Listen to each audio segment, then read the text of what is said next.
छत्तीसगढ़ चलते हैं और छत्तीसगढ़ में देखिए बीजेपी अपना गढ़ बचा पाई या नहीं, ये अंजना अभी आपको बताएंगे। अंजना, छत्तीसगढ़ में कांग्रेस और बीजेपी की सीधी टक्कर है। हाँ। और पिछले साल के विधानसभा चुनाव में बीजेपी ने कांग्रेस को तब हरा दिया था। इस बार देखते हैं क्या है। बिल्कुल, छत्तीसगढ़ में लोकसभा की 11 सीटें हैं, जिनमें से बीजेपी ने पिछली बार 9 सीटें जीती थी, इस बार और 2 सीटें जीती थी वहां पर कांग्रेस पार्टी ने।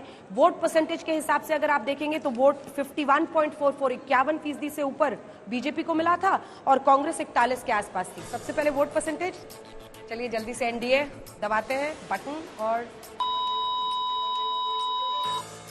वोट परसेंटेज में 51 ये छत्तीसगढ़ में जबरदस्त इजाफा हो रहा है वोट परसेंटेज में, और यहाँ पर लगभग 6% 6% का इजाफा है बीजेपी के लिए। 51 से 57 हो गया, 51 से 57%। वहीं 4% का नुकसान हो रहा है।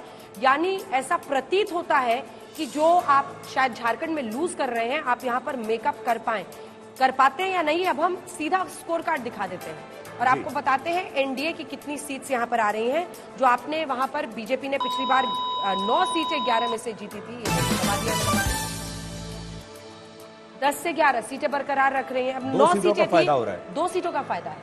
मतलब लोअर एज भी ले तो 1 सीट का फायदा है। क्या छत्तीसगढ़ में ये सिर्फ परिवर्तन राज्य में चुनाव के लिए नहीं था, ये परिवर्तन लोकसभा चुनाव के लिए भी है। ये तो सही इशारा कर रहा है। इंडिया गठबंधन का नंबर दिखा देते हैं। फिर कांग्रेस भी देख लेते हैं। हाँ, कांग्रेस भी देख लेते हैं।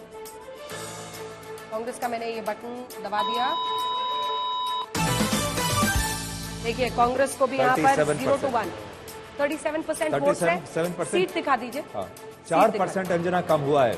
41 से 37% हुआ है वोट शेयर कांग्रेस का। 0 to 1 ये है। मतलब लगता है छत्तीसगढ़ की जनता का दिल बदला है जरा। मुझे ऐसा लगता है अंजना कि भूपेश बघेल हाईली ओवररेटेड थे और उन्होंने जिस तरह एक प्रचार तंत्र का लाभ उठाया और जो उन्होंने बीजेपी स्टाइल पॉलिटिक्स करने की कोशिश की, अगर वो अपनी स्टाइल में ही करते तो ज़्यादा बेहतर था। और उसकी वजह से क्या हुआ कि उनकी पार्टी को बहुत नुकसान हुआ।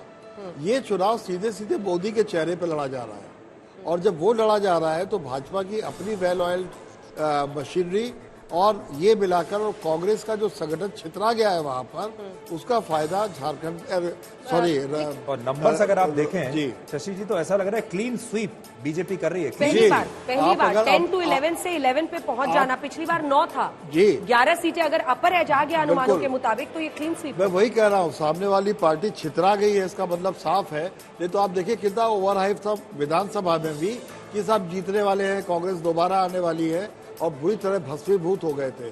मुझे लगता है मध्य प्रदेश के भी जो आंकड़े हैं चौंकाएंगे भी। जी, और देखिए एक और खास बात है, अभी तक जितना हमने विश्लेषण किया, ये पहला ऐसा राज्य आया है जहां कांग्रेस, कर्नाटक के बाद, जहां कांग्रेस और बीजेपी की सीधी टक्कर है। बिल्कुल सीधी टक्कर वाले राज्यों में से एक ये राज्य शामिल है।